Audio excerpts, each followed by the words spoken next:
9 today news. Eluru జిల్లా Nuzvid revenue division పరిధిలోని ప్రభుత్వ భూములు సాగు చేస్తున్న పేదలకు పట్టాలు ఇవ్వాలని డిమాండ్ చేస్తూ నూజివీడు పట్టణంలో సిపిఐ ఎంఎల్ లిబరేషన్ ప్రదర్శన నిర్వహించినట్లు డి హరినాథ్ తెలిపారు. అమర్ భవన్ లో జరిగిన గ్రామీణ వ్యవసాయ సాగుదారుల సమావేశంలో అఖిల భారత వ్యవసాయ గ్రామీణ కార్మిక సంఘం జాతీయ కార్యదర్శి పిఎస్ అజయ్ కుమార్ మాట్లాడుతూ నూజివీడు రెవెన్యూ డివిజన్ పరిధిలో వేలాది ఎకరాల ప్రభుత్వ బంజరు భూమి 1967 అటవీ చట్టం సెక్షన్ 4 నోటిఫికేషన్ కింద ఉందని, సాగుదారులకు పట్టాలు ఇవ్వకుండా అటవీ శాఖ మోకాలు అడ్డుతుందని, అటవీ శాఖ రంగంలోకి దిగడానికి ముందే ఈ భూములన్నీ ప్రభుత్వ బంజరు భూములుగా రికార్డులు నమోదై ఉన్నాయని, ఈ భూములను సాగు చేస్తున్న పేదల నుండి 1905 భూ ఆక్రమణ చట్టం కింద ప్రభుత్వం మెమో చార్జెస్ కూడా వసూలు చేసిందని, ఈ రికార్డులన్నీ సాగుదారుల వద్ద ఉన్నాయని, అటువంటప్పుడు ఇది అటవీ భూమి ఎలా అవుతుందని ఆయన ప్రశ్నించారు. అదే సమయంలో కోట్లాది మంది రైతుల జీవితాలను ప్రభావితం చేసే కొత్త భూమి చట్టాన్ని రాష్ట్ర ప్రభుత్వం రైతాంగంతో ఎలాంటి చర్చ చేయకుండా తనకు మెజారిటీ ఉందని, అహంకారంతో శాసనసభ ద్వారా అమల్లోకి తీసుకువచ్చిందని, స్వతంత్ర ప్రతిపత్తి కలిగిన న్యాయ వ్యవస్థ అధికారాలను రెవెన్యూ అధికారులకు అప్పగించడానికి దొడ్డిదారిని ప్రయత్నం చేస్తుందని, ఇది రాష్ట్రంలో తీవ్ర పరిణామాలకు దారితీస్తుందని హెచ్చరించారు. ఈ సమావేశానికి కిసాన్ మహాసభ రాష్ట్ర కార్యదర్శి డి హరినాథ్ అధ్యక్షత వహించగా, అఖిల భారత వ్యవసాయ గ్రామీణ కార్మిక సంఘం నాయకులు డి పుల్లారావు, వి బక్కయ్య, అఖిల భారత ప్రగతిశీల మహిళా సంఘం రాష్ట్ర అధ్యక్షులు టి అరుణ, వి పీక్ల నాయక్ పాల్గొని ప్రసంగించగా, నూజివీడు రెవెన్యూ డివిజన్ పరిధిలోని రమణక్కపేట, చిత్తాపూర్, కోటపాడు, మర్రిబందం, బాసరపాడు, అరుగులనుపేట, ఏ కొండూరు, విసన్నపేట మొదలైన గ్రామాల నుండి గ్రామీణ వ్యవసాయ కార్మికులు ఈ సదస్సులో పాల్గొన్నారు. ఫిబ్రవరి మొదటి వారంలో జిల్లా కలెక్టర్ను కలిసి సమస్యలను వివరించాలని తీర్మానం చేశారు. ప్రభుత్వం స్పందించకపోతే న్యాయస్థానాలను ఆశ్రయించి అటు న్యాయ పోరాటాన్ని ఇటు వీధి పోరాటాన్ని కొనసాగిస్తామని డి హరినాథ్ హెచ్చరించారు.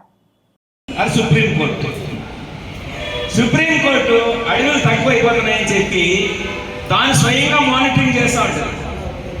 సుప్రీంకోర్టు అపాయింట్ చేసినటువంటి సెంట్రల్ ఎంపవర్మెంట్ కమిటీ ఉంటుంది. మీకు పోలవరంలో కూడా ఈ సమస్య వచ్చింది.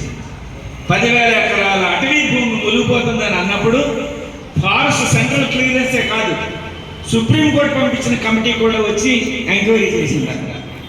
నేను ఎందుకు చెప్తున్నానంటే, ఒకసారి 4 నుంచి 15లోకి వెళ్ళిపోతే మనకి ఆల్మోస్ట్ తలుపులు మూసుకుపోయినట్లయితే. ఎందుకోసం? స్టేటు, సెంట్రల్, సుప్రీంకోర్టు ముగ్గురు ఇన్వాల్వ్ అయిపోయింది. 4 నోటిఫికేషన్ ఉన్నప్పుడే మన బోర్డు చెప్పుకోవడానికి కానీ ఇన్ని తంటాలు బాధలు పడుతుంటే, రేపు అది 15 నోటిఫికేషన్ అయిపోయిన తర్వాత ఇది ఆల్మోస్ట్ అది ఐసీలోకి వెళ్ళిపోయిన పేషెంట్ లాంటి. సో కాబట్టి నేను మీ నూజివీడు వచ్చినప్పుడు ఇంకా వార్డులో ఉన్నాడు పేషెంట్, ఐసీలోకి ఇంకా పెట్టలేదు. చేత వార్డు నుంచి ఇంటికి తీసుకెళ్ళిపోయే అవకాశం ఉంది, మీరు జాగ్రత్తగా చూసుకుంటే. లేదంటే వార్డు నుంచి ఐసీకి, ఐసీ నుంచి డైరెక్ట్గా ఎక్కడికి, అక్కడికి ఈ మధ్యలో లేదు. అందుకోసం చట్టం ఇచ్చినటువంటి అవకాశాన్ని ఉపయోగించుకొని ప్రతి వారు కూడా క్లెయిమ్ దాఖలు చేయండి, ఆ క్లెయిమ్ దాఖలు చేయండి అని క్లెయిమ్ ఫారాలు కూడా మీకు తయారు చేసి పంపించాను. అందులో ఏం లేదు బాబు, తమ్ముడు ఒక 10 నిమిషాలు చదువుతాం కాబట్టి సరే కూర్చో.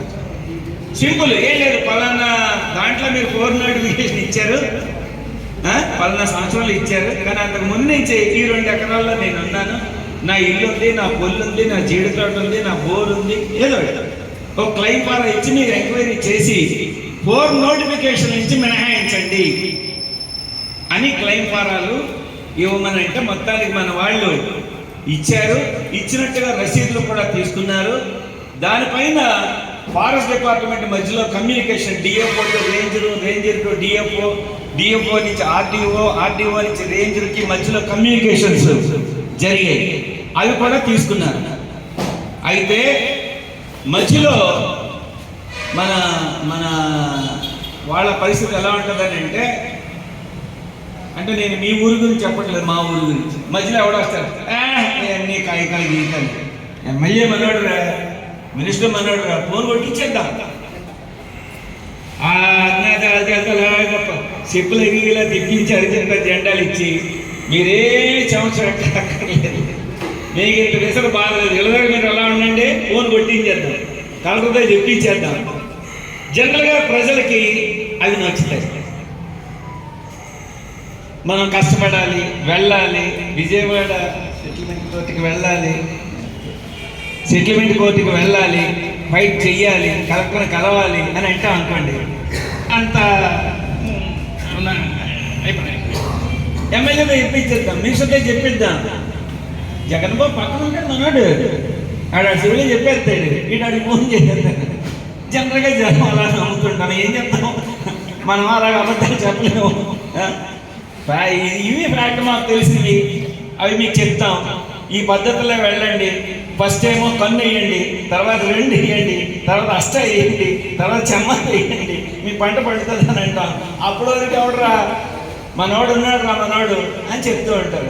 ఆ సందర్భంలో ఏమవుతుందని అంటే, మనం వేసిన 10 స్టెప్పులు వెళ్ళాలి, మీరు 3 స్టెప్పులు వెళ్ళిన తర్వాత 4 దగ్గర అయిపోతుంది. మరి నేను చెప్పద్దా, ఇది చెప్పేసాక నాకు ఎందుకు కానీ, ఇది అయిపోయాక ఎందుకు కానీ, మరి నేను మాట్లాడేసాక నేను ఇక్కడ ఉంటాను, వెళ్ళిపోవట్లేదు, రాత్రి కూడా ఇక్కడ ఉంటాను. కాబట్టి ఎక్కడి వరకు వచ్చారు, క్లైమ్స్ పెట్టారు, క్లైమ్స్ పెట్టినట్టుగా రసీదులు తీసుకున్నారు. ఇప్పుడు ఆ క్లైమ్స్ మీద సెటిల్మెంట్ ఆఫీసర్ ఏం చేయాలి, ఇద్దరికీ నోటీసులు ఇవ్వాలి. క్లైమ్ పెట్టిన వాడికి, ఫారెస్ట్ డిపార్ట్మెంట్ వాళ్ళకి ఇద్దరికీ నోటీసులు ఇచ్చి, వాళ్ళు ఏదనుకుంటే ఆ జడ్జిమెంట్ ఇవ్వాలి.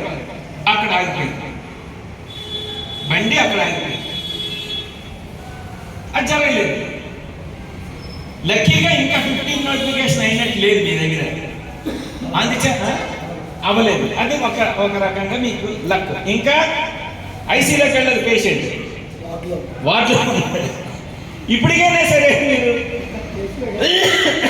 నేనేమనుకుంటున్నాను, డాక్టర్ గారు వస్తారయ్యా, బ్లడ్ టెస్ట్ చేయాలా, తర్వాత ఈసీజీ తీయాలా, ఈ టెస్టులన్నీ చేస్తే కానీ వ్యాధి అంటే రాదు. ఇంకోటి అసలు పోంగండిరా, 15 రూపాయలు పోము, బ్రహ్మాండ కూడా సాహిబ్ గారు పోము. ఇంకోటి అంటే ఎందుకురా, వ్రతం చేసేద్దాం. ఏ సులువు అనిపిస్తుంది జనానికి, ఈ 2 సులువు అనిపిస్తుంది. అందుచేత పేషెంట్ బతికాడు అనుకోండి, పోం కొట్టినాడు మహత్యం, పోయాడు అనుకోండి, అది సరిగ్గా కట్టలేదు, పోయాడు. మరి మాతో అలా ఉంటుంది కదా, మేము అలా చెప్పలేము కదా. సరే సరే, ఇప్పుడు గతం గత. ఇప్పుడు మీ ముందు 2 మార్గాలు ఉన్నాయి. ఒకటి, నేనేం చెప్పానంటే, మన హరినాథ్ గారికి అందరితో నా ఫోన్లో ఎవరో మాట్లాడుతున్నాను, మనం హైకోర్టులో రిట్ పిటిషన్ ఫైల్ చేద్దాం. ఏమని, సింపుల్, అయ్యా పలానా చట్టం కింద 4 నోటిఫికేషన్ ఇచ్చారు, ఆ నోటిఫికేషన్ ప్రకారంగా క్లైములు పెట్టుకునే హక్కు మాకుంది, మేము క్లైములు పెట్టాం, పెట్టినట్టుగా ఇదిగో రసీదు. క్లైములు పెట్టి ఇంతకాలం అవుతున్నా ఆ క్లైముల మీద తప్పని కానీ, రైట్ అని కానీ, ఒప్పని కానీ ఏమీ తేల్చట్లేదు. కాబట్టి ఫారెస్ట్ సెటిల్మెంట్ ఆఫీసర్ గారికి, జిల్లా కలెక్టర్ గారికి మీరు ఒక డైరెక్షన్ ఇవ్వండి. ఒక 3 నెలలు తేల్చండి, ఒక 6 నెలలు తేల్చండి, ఒక డైరెక్షన్